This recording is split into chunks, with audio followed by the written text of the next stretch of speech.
विद्यार्थी मित्रांनो, सह्याद्री ट्युटोरियल्स मध्ये तुमचं स्वागत आहे. Guaranteed questions. मी तुम्हाला सांगू का, की फिजिक्समध्ये असे टॉपिक आहेत, की कुठलाही पेपर तुम्ही काढून बघा, की त्या टॉपिक मधले न्यूमेरिकल तुम्हाला दिसणारच. कोणते टॉपिक आहेत? सिंपल आहे. ज्या टॉपिकचं वेटेज 6 किंवा 7 मार्कांचं आहे, ऑब्व्हियसली 7च्या 7 मार्काला थेअरी क्वेशन्स येत नाहीत. 7च्या 7 मार्काला मग न्यूमेरिकल्स पण येत नाहीयेत. त्यामुळे होणारं काय, की बॅलन्स्ड पेपर असतो म्हणजे काय 7 मार्काचा जर तो टॉपिक असेल, तर एक न्यूमेरिकल येणार. थेअरी क्वेशन पण येणारच त्या टॉपिकवर हे लक्षात घ्या. पण जे टॉपिक ना उगाच 3 आणि 5 मार्काला आहेत ना, तिथे थोडंसं रिस्की होतंय बरं का. कदाचित थेअरी क्वेशन आता टॉपिक 5 मार्काचा आहे. आहेत बरं का काही टॉपिक विथ ऑप्शन 5 मार्काला आहेत. मग त्या 4 मार्काचा कधी-कधी त्या टॉपिकवरती प्रश्न येतो सेक्शन डी मध्ये आणि 1 मार्काला कुठेतरी एम-सी-क्यू येते. संपलं बाकी काही येत नाहीये. मग थेअरी सगळे आले, न्यूमेरिकल नाहीच आले. मग न्यूमेरिकल्स पाहिजेत ना, सुरुवात करूया. मी तुम्हाला सांगतो पहिली गोष्ट, ही डायग्राम कुठल्या टॉपिक मधली आठवा. हे 2 टॉपिक माझे फेव्हरेट आहेत. मी परत जरा सांगतो. इलेक्ट्रोमॅग्नेटिक इंडक्शन ई-एम-आय आणि एसी सर्किट. जुन्या सिलेबसमध्ये हे 2 टॉपिक नसून एकच टॉपिक होता. वेटेज फक्त 6-7 मार्काचं होतं. नवीन तुमच्या या पॅटर्नमध्ये या टॉपिकला म्हणजे इलेक्ट्रोमॅग्नेटिक इंडक्शन हा एकच टॉपिक होता. त्याला 2 टॉपिकमध्ये त्यांनी डिव्हाईड केलंय. ई-एम-आय वेगळा ठेवलाय आणि एसी सर्किट वेगळा ठेवलाय आणि दोन्ही मिळून 13 मार्क आहेत. त्यामुळे या टॉपिकवरती 2 न्यूमेरिकल्स येणार हे लक्षात ठेवा आणि एक 3 मार्काचं, एक 2 मार्काचं. 5 मार्क. बरं हे लेक्चर झालं की 5 मार्क आमचे फिक्स झाले का? नाही, कष्ट घ्यावे लागणार आहेत. एकाच लेक्चरमध्ये हे संपणार नाहीये हा टॉपिक, हे 2 टॉपिक. 2-3 लेक्चर्स घेतो मी. पण ॲट एनी कॉस्ट मी जेवढं घेतलंय ते तुम्हाला करायचंय. मग तुम्हाला मी प्रूव्ह करून दाखवतो. ब्लॉक टेबलची सुद्धा मला गरज लागणार नाहीये. सिंपल क्वेशन्स असणार आहेत. आता इथं मॅग्नेटिक फील्ड दिसतंय तुम्हाला इंटू द पेपर. व्हेलॉसिटी या डायरेक्शनमध्ये दिसते. Magnetic field into the paper आहे. व्हेलॉसिटी ही डायरेक्शन आहे. दोघांच्यामध्ये अँगल 90 डिग्री आहे. ओके. परपेंडिक्युलर आहे ना. आता महत्वाचं म्हणजे काय? ही जी काही सेक्शन दिसतोय तुम्हाला त्याची लेंथ एल आहे. तो या डायरेक्शनमध्ये व्हेलॉसिटी व्ही आहे त्याची. ओके. हा जो एरिया आहे तो आहे लेंथ इंटू ब्रेड्थ म्हणूया एल इंटू एक्स. मग तुम्हाला हे माहिती आहे का रे मॅग्नेटिक फील्ड युनिट माहिती आहे तुम्हाला? टेस्ला किंवा weber per metre square. Weber per metre square. मग त्याचा फॉर्म्युला असतो फाय अपॉन ए. ओके. मग फायचा फॉर्म्युला काय असणार आहे? बी इंटू ए. एरियाचा फॉर्म्युला काय? L into x. घेतलं का बघा मग. बघा फॅरेडेज लॉ तुम्हाला माहिती आहे ना? ईएमएफ म्हणजे डी फाय बाय डी असतो. Rate of change of flux असतो. मग फायची व्हॅल्यू पुट करतो बी इंटू एरिया. त्यातलं बी कॉन्स्टंट आहे. ही लेंथ कॉन्स्टंट आहे. व्हेरिएबल एक्स आहे. एक्सची व्हॅल्यू वाढणार आहे, कमी होणार आहे म्हणूया आपण. मग याचा अर्थ एक्स व्हेरिएबल आहे. Rate of change of displacement म्हणजेच की वेलॉसिटी म्हणजे मला ईएमएफ इंड्युस्ड इन द कंडक्टरचा फॉर्म्युला मिळाला रे बाळांनो. P L V sine theta. Sine theta मी का घेतलं नाही? परपेंडिक्युलर आहे त्यामुळे थिटा इक्वल्स टू 90 आणि साइन 91. पण हा फॉर्म्युला आता तुम्ही लक्षात ठेवायचा आहे. बी-एल-व्ही याच्यावरती तुम्हाला न्यूमेरिकल येणार 2 मार्काला लक्षात घ्या. मी तुमचे सगळे न्यूमेरिकल्स घेणार आहे. हां, ए टू झेड न्यूमेरिकल घेणार आहे. ई-एम-आय आणि एसीवरचे. YouTubeवर तुम्हाला 4-5 लेक्चर्स मिळतील.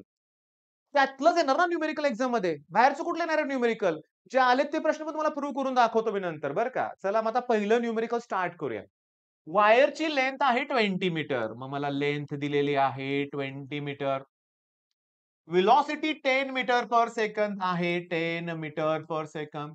मॅग्नेटिक फील्डची व्हॅल्यू दिले 0.5 इंटू 10⁻⁴ टेस्ला.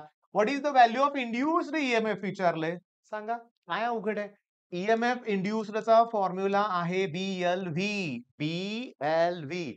बी ची व्हॅल्यू आहे 5 इंटू 10⁻⁵. काय कळालं का? मी याला 10 ने मल्टिप्लाय केलं. म्हणजे 0.5 चं 5 होणार. याला 10 ने डिव्हाईड केलंय. म्हणजे 10⁻⁴ ला मी 10⁻1 ने डिव्हाईड केलं. +1 वरती गेल्यावर काय होणार आहेत? -1. आलं का -5? बरं लेंथ किती आहे? 20 मीटर.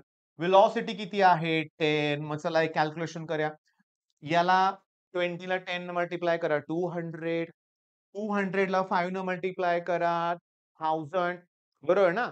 1000 म्हणजे 10⁻³ ओके. 1000 म्हणजे 10⁻³ आणि हे 10⁻² इंटू 10⁻³ असं लिहितो. काय केलं तुम्हाला मी सांगतो. युनिट आहे व्होल्ट बरं का. युनिट आहे व्होल्ट. पण मला पाहिजे मिली व्होल्ट. मग मी काय करतोय बघा. मी हे -3 लिहितच नाही. मग मी 10⁻³ लिहिलं नाही तर युनिट मिली व्होल्ट लिहिणार ना. कारण मिली व्होल्टचं व्होल्ट करण्यासाठी तो -3 फॅक्टर असतो ना. मग आता हे उरलं काय? 10⁻³ 10⁻² म्हणजे 10⁻1 म्हणजेच की 10. पण मी काय म्हणतोय, बोर्डच्या एक्झाममध्ये कुणी असं करायला सांगितलंय? काही गरज नव्हती. मग बोर्डच्या एक्झाममध्ये असं मी असं केलं असतं, 200 into 1000 म्हणजे 10⁻³ आणि हे 10⁻5 म्हणजे 10⁻2 म्हणजे मी 10⁻2 व्होल्ट लिहिलं असतं. काही प्रॉब्लेम नाहीये लक्षात घ्या. पण मिलीमध्ये कन्व्हर्जन केलं, तरी पण काही प्रॉब्लेम नाहीये. लिहून घेताय प्रॉब्लेम सॉल्व्ह करताय, म्हणजे मला नेक्स्ट प्रॉब्लेम घ्यायला बरं. इथं बघा काय. अरे हे एम-सी-क्यू आहे. होमवर्क व्हिडिओ पॉज करा. तुम्ही या एम-सी-क्यूचा ॲन्सर मला द्यायचंय. मी नाही देणार. एअरक्राफ्ट बघा त्याची जी काय विंग स्पॅन दिलंय म्हणजे थोडक्यात ती लेंथ दिलेली आहे 50 मीटर. ते टेस्ला म्हणजे बीची व्हॅल्यू दिले 6 into 10⁻⁻5 टेस्ला. स्पीड दिलंय 400 म्हणजे व्हेलॉसिटी दिलंय. आता ऑब्व्हियसली बी दिलंय, एल दिलंय, व्ही दिलंय, ईएमएफच विचारला असणार आहे ना. EMF generated EMF generated. मग ईएमएफ जनरेटेडचा फॉर्म्युला काय रे? बी-एल-व्ही. बी ची व्हॅल्यू 6 into 10⁻⁵ लेंथ किती आहे? 50 मीटर. व्हेलॉसिटी आहे 400.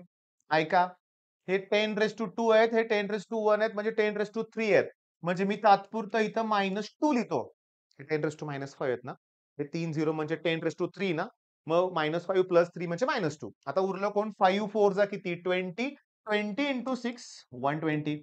हे -2 10⁻2 न मल्टिप्लाय करणं म्हणजेच 100 ने डिव्हाईड करणं. जर मी याला मग 100 न डिव्हाईड केलं तर आन्सर 1.2 येणार आहे. चेक करा. आन्सर बरोबर आहे. अरे बघता-बघता 2 फॉर्म्युले झाले. पण तुमच्या लक्षात ठेवा एअरक्राफ्ट मुलांना कळतच नाही कुठली कन्सेप्ट वापरायची, कुठला फॉर्म्युला वापरायचा. हे गणित लक्षात ठेवा. हे पण आता बघा, हे तुम्ही सोडवायचं आहे. सांगतो लेंथ दिलेली आहे 1.75 मीटर. ओके. व्हेलॉसिटी दिलेली आहे. आता खरी गंमत आहे. Kilometre per hour. मग तुम्हाला माहिती आहे, किलोमीटर पर आवरला 5/80 न मल्टिप्लाय करा. मग ते मीटर पर सेकंद कन्व्हर्ट होईल. ज्यांचं बेसिक बिलकुल कच्चं आहे त्यांना सांगतो, किलोमीटरचं मीटर करण्यासाठी 1000 घ्यावं लागेल. एका तासात 3600 सेकंद असतात. म्हणजे या फॅक्टरनं मल्टिप्लाय केल्यावर मीटर पर सेकंद कन्व्हर्ट होतं. मी 5/18 का लिहिलं सांगतो. या 2 झिरो 2 झिरो काय होतील? कॅन्सल. मग याला 2 न डिव्हाईड करा ना, मग तो 5/18 येणार आहे. मी नाही सॉल्व्ह करत बसणार. राहू द्या असंच. व्हेलॉसिटी. आता बी ची व्हॅल्यू दिले का? दिले की बी ची व्हॅल्यू? काय दिले बी ची व्हॅल्यू? 5 into 10⁻⁻5 Tesla. ऑब्व्हियसली तुमच्या एका टॉपिकमध्ये तिसरं न्यूमेरिकल या टाइपचं मला मिळालं. ओके. मग ईएमएफचा फॉर्म्युला काय? बी-एल-व्ही. बी ची व्हॅल्यू किती आहे? 5 into 10⁻⁻5. हे 1.75 ना, म्हणजे 175/100 करूया. आणि व्हेलॉसिटी किती आहे रे? व्हेलॉसिटी आहे 50 into 5/18. मी तुम्हाला सांगतो 52 जा 100. ओके. येतं लक्षात तुमच्या? 5 5 जा किती? 25. 18 राहतंय शिल्लक लक्षात घ्या. माझं सजेशन काय आहे तुम्हाला बघा, मी तुम्हाला सांगतो. मी करतोय.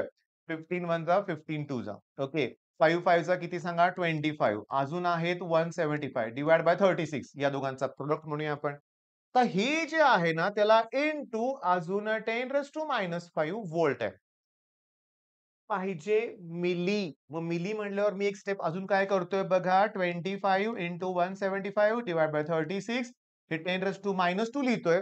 मग -5 मधून मी -2 बाजूला काढले. उरले कोण? -3 लिहू नका. मिली व्होल्ट येणार आहे आन्सर. मग आता हे कसं करायचं? सांगतो. 10⁻2 न मल्टिप्लाय करणं म्हणजेच 100 न डिव्हाईड करणं. मग 25 4 जा 100 मग 36 ला 4 न मल्टिप्लाय करा. तुम्ही करा. 144 समथिंग येतंय. म्हणजे वरती 175 खाली 144 येईल. मी कसं केलं माहितीये का? 36 2 जा किती? 72 ना. मग अजून त्याला 2 न मल्टिप्लाय करावं लागेल ना. म्हणजे 144. तर हे कॅल्क्युलेशन लॉग टेबलनं जर येत असेल परफेक्ट तर लॉग टेबल वापरा. नाहीतर राहू दे. तुम्ही 175 लिहा. 144 लिहा. 141 जा 144 ठीक आहे. इथं 1 इथं 3 पॉइंट द्या 0 इथं 2 येईल. 288 करा असं 1.2 लिहा. बास होईल एवढं लिहिलं तरी. लॉगनं तुम्ही काय चूक करता माहितीये का? हे ह्याचा लॉग बघा, त्यातून ह्यातला लॉग मायनस करा. जे येईल त्याचा अँटी लॉग बघा. पण होत नाही तुमच्याकडून. या स्टेजला लॉग टेबलचं टेन्शन नको आहे मला. हे असं केलं म्हणून काय बिघडणार आहे? 2 ठीक आहे 4 डिजिटमध्ये नाही आन्सर आलं, 2 डिजिटमध्ये आलं. कोण तुमचे मार्क्स कट करणार नाही. तुम्हाला मिळतील मार्क हे लक्षात ठेवा. म्हणजे लॉग टेबल जर परफेक्ट असेल तर, नाहीतर राहू दे. बरं चला आता भरपूर झालं. हं. ई-एम-एफ इंड्यूस्ड तो मूव्हिंग कंडक्टर आहे. मॅग्नेटिक फील्डमध्ये मूव्ह होतोय. त्याची व्हेलॉसिटी देतील, लेंग्थ देतील, मॅग्नेटिक फील्ड देतील. मग ई-एम-एफ इंड्यूस्ड फॉर्म्युला काय? बी-एल-व्ही एकच फॉर्म्युला झाला लक्षात घ्या. ई इक्वॉल्स टू फॉर्म्युला काय? बी-एल-व्ही इंडक्टर. मग एल हा त्याचा इंडक्टन्स आहे. ओके. इंडक्टन्स आहे. मग हा जो एल आहे ना, त्यासाठी पहिला formula E M F induced equals to L D I by D T. लिहून घ्या formula E M F induced in the coil L D I by D T. पण समजा 2 कॉइल असतील तर M D I by D T. Mutual inductance येणार. ट्रान्सफॉर्मर हा म्युच्युअल इंडक्शन या कन्सेप्टवरतीच बेस्ड आहे. D I by D T. माझ्याकडं 2 कॉइल आहेत. मी सीरीजमध्ये जोडले आहेत. ह्याचा इंडक्टन्स L1 आहे, याचा L2 आहे. मग टोटल येणार L1 प्लस L2. 3 असतील तर L1 plus L2 plus L3. सीरीजमध्ये ॲडिशन अगदी रेझिस्टर सारखं आहे लक्षात घ्या. पण समजा पॅरलल आहे. मग त्या केसमध्ये ही कॉइल L1 ठीक आहे. ही कॉइल L2 म्हणूया आपण. मग पॅरलल आहे. मग 1/LP म्हणूया. मग असं येणार 1/L. हे काय घाबरू नका तुम्ही हे रेझिस्टर सारखं आहे. 9th स्टँडर्ड मध्ये झालंय. Resistance in series. मी जरा बाजूला सरकतोय. सगळे फॉर्म्युले लिहून घ्या. ठीक आहे. बरं याच्यामध्ये जी एनर्जी स्टोअर्ड होते त्याचा formula half Li square. Energy stored in the inductor formula काय? Half Li square. मी आता थांबणार आहे 1 मिनिटं. तुम्ही हे सगळे फॉर्म्युले लिहून घ्या. Inductor, inductor in series, inductor in parallel, EMF induced in the inductor आणि इंडक्टन्स इथं लिहितो मी. याचं जे युनिट आहे ते हेनरी आणि which is equivalent to ohm second हे लक्षात घ्या. एसी सर्किटमध्ये ह्याच्यावर खूप डिटेल आहे पुन्हा. Inductive reactance, capacitive reactance, impedance, resonance, power factor, power in the resistive circuit, power in the L-C-R circuit, series resonance, parallel resonance. घाबरायचं नाही. आतापर्यंत घेतलेले प्रॉब्लेम तुम्हाला कळाले ना, मग पुढचे पण प्रॉब्लेम तुम्हाला कळणारच.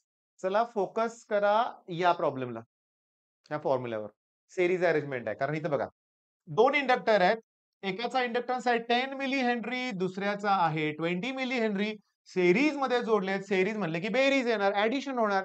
मग तो 10 आणि 20 आन्सर 30. आता सांगू का? वायलरनं ॲप्लिकेशन काढा. एमसीक्यू शोधायला सुरुवात करा. आहे तसा हा प्रश्न बोर्डच्या एक्झाममध्ये विचारलाय. आहे तसा.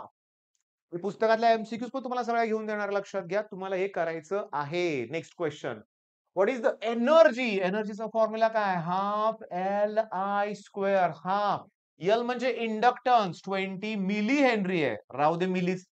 मिलीच राहू दे. मग आन्सर पण मिली जूल येईल. ओके. जर मी हे मिली तसंच ठेवलं तर. एनर्जी ना युनिट काय जूल. आणि करंट 1 अँपिअर दिलाय. 1 सॉरी करंट 1 अँपिअर दिलाय. 1 चा स्क्वेअर 1 येणार ना. पण हे कॅल्क्युलेशन कुठलं अवघड आहे? 20 ला 2 ने डिव्हाईड करा 10 मिली जूल आन्सर येणार. सिंपल.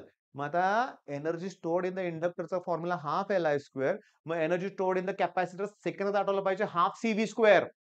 हाल्फ CV स्क्वेअर हे लक्षात घ्या. Okay next question.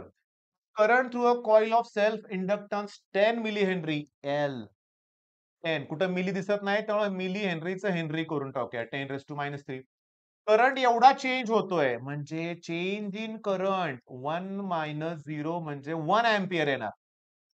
Time dt दिलाय तो 0.1 सेकंद ई-एम-एफ इंड्युस्ड. त्याच्या अगोदरच्या स्लाइड वरती ना फॉर्म्युला होता आठवा. मी बाजूला सरकतोय तुमच्याकडे बघत. कुठं दिसतोय का फॉर्म्युला बघा. स्टार्टला कुठं आहे का फॉर्म्युला बघा. मग मी तो फॉर्म्युला वापरून इथं ई-एम-एफ इंड्युस्ड काढतो. L D I by D T. L ची व्हॅल्यू किती आहे? 10 इंटू 10⁻³ 10 इंटू 10⁻³ डी-आय 1 डी-टी 0.15 दिले का त्याने टाइम? हे 0.1 हां, हां, हां. गंमत बघितली का? हे 0.1 सेकंद आहेत. मला 0.15 वाटलं. मग हे 0.1 एक काम करूया. या पॉइंटमुळं 1 0 वरती वाढणार. म्हणजे हे 100 होईल. 100 म्हणजे किती रे? 10⁻². मग 10⁻², 10⁻³ 10⁻⁻1 शिल्लक राहणार 0.1 व्होल्ट. आणि 10⁻⁻1 म्हणजेच 0.1 लक्षात घ्या. व्होल्ट आन्सर मिळालं. एमसीक्यू आहे तसं बोर्डच्या एक्झाममध्ये येईल. नाहीतर मी तुम्हाला सांगतो आता हा सेकंड लास्ट क्वेश्चन आहे. ओके. समजून घ्या, बघा. काय होतं प्रॉब्लेम दिसला की तुम्हाला भीती वाटते. मी तुम्हाला सांगतो मगाशी आपण स्टार्टलाच हा फॉर्म्युला वापरला की नाही सांगा बाबांनो? E equals to dy/dt. Faraday's law बोललो तुम्हाला मी. अरे d चा अर्थ काय? φ2 मायनस φ1 dt म्हणजे टाईम इंटरव्हल.